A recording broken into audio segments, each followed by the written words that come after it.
Hello मेरे प्यारे बच्चों, स्वागत है आप सभी का आपके अपने प्यारे से यूट्यूब चैनल स्पष्ट के एक बेहतरीन प्लेटफॉर्म पर। सो माय डियर स्टूडेंट, आज मैं आपको वो टॉपिक पे प्रकाश डालूंगा जो सबसे ज़्यादा बच्चों का फेवरेट होता है। आप समझ गए होंगे मैं किस टॉपिक की बात करने वाला हूँ, क्योंकि आप थंबनेल देखकर ही इस वीडियो तक आए हैं। तो आज मैं आपको कॉफ़ी लिखने का एक सही बेस्ट तरीका बताऊंगा जिस बच्चों को नहीं आता, वो जो सबसे ज़्यादा प्रॉब्लम होती है। और एग्जामिनर में यदि आपने कॉफ़ी लिख दी और आप पे कुछ भी नहीं आता है तो लगभग ये मान लीजिएगा बिना आए हुए भी आप 70-80% ला सकते हैं। यदि आप पे आता है तो फिर तो बल्ले ही बल्ले है, अर्थात आपके सोने पे सुहागा है। तो चलिए क्वेश्चन आपको लिखने का आज हम तरीका बताते हैं। किसी भी चीज़ को, टॉपिक को आप किस तरीके से एग्ज़ाम में कॉपी पर लिखेंगे तो आपको ये आना चाहिए, क्योंकि यही नंबर आपको बहुत आसानी से दिवा भी सकता है बिना कुछ याद करे हुए भी। तो चलिए, यदि आप किसी हिंदी का एग्ज़ाम दे रहे हैं तो चलिए पहले मैं आपको वो टॉपिक बता देता हूँ जो आपको शुरुआत करते हैं। आपको करना क्या है, देखिए सबसे पहले आपको कॉपी पर जो आपका सीरियल नंबर होता है वो लिखना है। रोल नंबर आपका जो एडमिट कार्ड पर लिखा हुआ होता है वो आपको कॉपी पर लिखना है। क्या करना है, अनुक्रमांक लिखना है। और आंसर शीट में देखिए एक आंसर शीट होती है, आंसर शीट में एक नंबर लिखा हुआ होता है, उसको सही तरीके से भरें। और एक अपने सिग्नेचर हस्ताक्षर जरूर करें। यदि आपके एडमिट कार्ड पर इंग्लिश में हस्ताक्षर है तो इंग्लिश में ही हस्ताक्षर करें, अर्थात सिग्नेचर करें। और यदि आपके एडमिट कार्ड पर ही सिग्नेचर हिंदी में है तो आप अपने सिग्नेचर हिंदी में ही करें। ये हाँ आपका कॉपी भरने का सही तरीका, ये आपको आना चाहिए। कभी कभी बच्चे क्या करते हैं, वो कॉपी को गलत रूप से भर देते हैं। सिग्नेचर होते हैं हिंदी में और कर देते हैं इंग्लिश में, जो बिल्कुल गलत है। नंबर यहाँ भी कटने शुरू हो जाते हैं।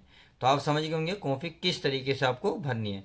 अब जैसे हिंदी है, हिंदी का खंड क्या करोगे आप, तो आपको ध्यान न करना है, आपको ये तो डालना नहीं है क्योंकि आपको हिंदी का ही पेपर है।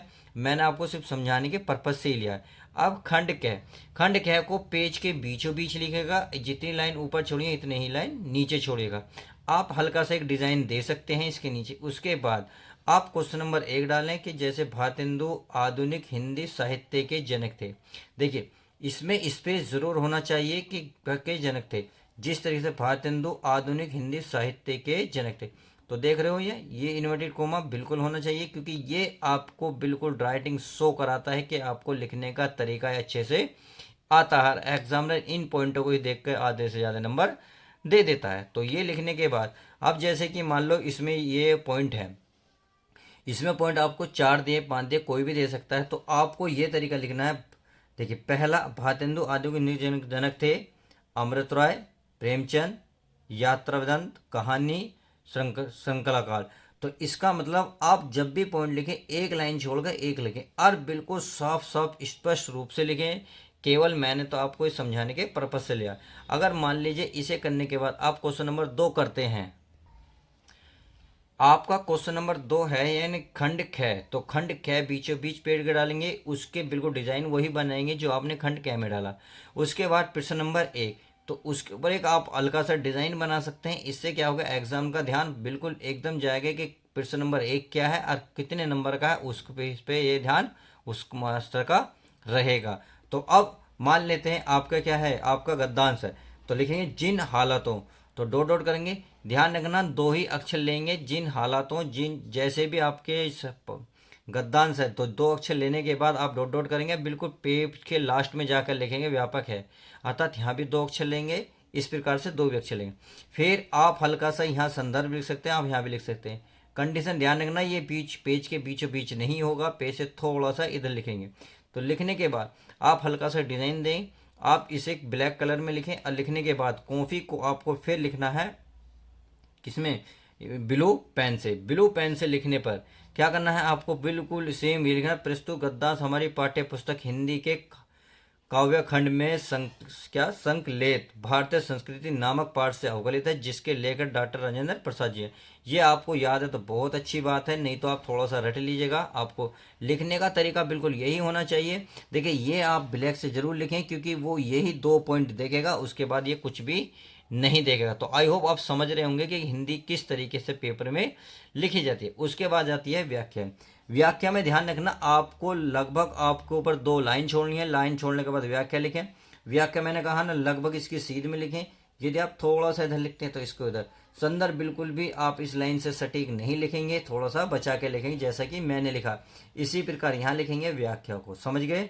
अब व्याख्या पे एक लाइन छोड़ने के बाद तब आप व्याख्या करनी शुरू कर देंगे। और व्याख्या देखिए बिल्कुल ऐसे साफ स्पष्ट शब्दों में लिखनी है, राइटिंग में कट फिट नहीं करनी। ध्यान रखना मेरे प्यारे बच्चों, कॉपी के शुरू के 2 से 3 पेज तक कट फिट बिल्कुल नहीं आती, क्योंकि आप पहले वही क्वेश्चन करें जो सबसे ज़्यादा आपको आता है, जिसमें कट फिट बहुत कम होती हो। क्योंकि ऐसा होता है जब कट फिट होती है तो एग्जामिनर का माइंड डिस्टर्ब होता है, और जब डिस्टर्ब होगा तो कहीं ना कहीं आपके नंबरों की कटौती की जाएगी। तो आप इन कटौती से बचें। अब देखिए, मान लेते हैं आपने इतना बड़ा सेंटेंस लिखा, अब इसमें से कोई छोटा सा अक्षर आपका कट हो गया, तो आप देखिए इस तरीके से नहीं करेंगे, इसे मान लो ऐसे काट रहे हैं जी, नहीं, बिल्कुल भी नहीं करेंगे। अगर काटना है तो केवल एक लाइन काटें। इससे क्या होगा, वो समझ जाएगा कि काटने का एक सही तरीका बच्चे पे आता है। अब देखिए, अगर इतना बड़ा सेंटेंस है तो उसमें कोशिश कीजिएगा, अगर आपको मान लो एक आधा अक्षर कट गलत हो भी गया तो आप उसे ना काटें, क्योंकि मैं एग्जामिनर को जानता हूँ, वो इतनी गहराई से चेक नहीं करता। देखिए, मैं बताना तो नहीं चाहता, परंतु एक स्टूडेंट के दोस्तों को होते नाते मैं आपको ये समझा रहा हूँ। करना क्या है, आप अगर थोड़ी बहुत गलती हो तो उसको ऐसे ही छोड़ दें, आप सीधा लिखना शुरू करें, क्योंकि एग्जामिनर इतनी गहराई से कॉपी चेक नहीं करता। समझ में आ गया कि व्याख्या किस प्रकार करनी है। अब देखिए, अगर अगला क्वेश्चन करना तो किस प्रकार करेंगे। आप क्वेश्चन नंबर 2 लिखेंगे तो बिल्कुल सेम 2-3 लाइन छोड़ के ऊपर और बिल्कुल सेम नीचे, फिर वही उतारेंगे, फिर संदर्भ बीच में लिखेंगे, फिर इस प्रकार से लिखना शुरू करेंगे। जो संदर्भ आपको सही अच्छे तरीके से आता हो वही करें। आप समझ गए होंगे कि क्वेश्चन को किस प्रकार से किया जाता है। अगर मान लो आप अब आपको जीवन परिचय लिखना, तो जीवन परिचय पर थोड़ा सा प्रकार डाल लेते हैं किस प्रकार से लिखा जाता है। तो चलिए, जीवन परिचय ये मान लेते हैं आचार्य रामचंद्र शुक्ल जी का आपको जीवन परिचय लिखना। तो बहुत प्यार से देखिए, शब्दों के बीच में आपको स्पेस बिल्कुल सही देना होगा, क्योंकि कभी कभी बच्चों की राइटिंग सही होती है परंतु शब्दों के बीच में जो स्पेस होता है, जो अंतर होता है, जो खालिस्तान होता है, वो कभी ज़्यादा कभी कम दे देते हैं। इससे क्या होता है, बच्चों का जो है हैंड राइटिंग तो साफ होती है बट लिखाई में जो है बहुत बुरा लगता है। तो इस चीज़ का ध्यान रखें। पहली बात, आप बिल्कुल साफ खुला खुला लिखें। दूसरा, अगर छोटे मोटे पॉइंट आपको कट गए होंगे तो आप उसे प्लीज़ छोड़ दीजिएगा, उसमें ज़्यादा कट फिट नहीं कीजिएगा। आई होप आप समझ रहे होंगे कि कॉपी को किस तरीके से लिखना है। जिस बच्चे पे नहीं आता वो लिखना शुरू करे, देखिए और जो क्वेश्चन आता है उसको लिखें। अगर नहीं आता तो देखिए लिखना उसे भी ज़रूरी है, क्योंकि आप सब जानते हैं 0 से भली 1 नंबर, अतः 0 से बड़ा 1 नंबर है। तो आप कॉपी खाली नहीं लिखेंगे, मतलब नहीं छोड़ेंगे, उसको लिखना, क्वेश्चन को जरूर लिखेंगे जो नहीं आता, क्योंकि उससे रिलेटेड अगर जो भी आपको आता है वो सब कुछ लिख दीजिएगा। बट करना क्या है, वो पेपर को कॉपी के बिल्कुल लास्ट में लिखना है, वो क्वेश्चन बिल्कुल लास्ट में करना है। इससे क्या होगा, आपको नंबर बढ़ने के चांस ज़्यादा हो जाते हैं। तो आई होप आज की वीडियो आपको समझ में आई होगी। तो चलिए मिलते हैं किसी और धमाकेदार वीडियो के साथ। जब तक के लिए दोस्तों, good bye, take care, bye, love you guys.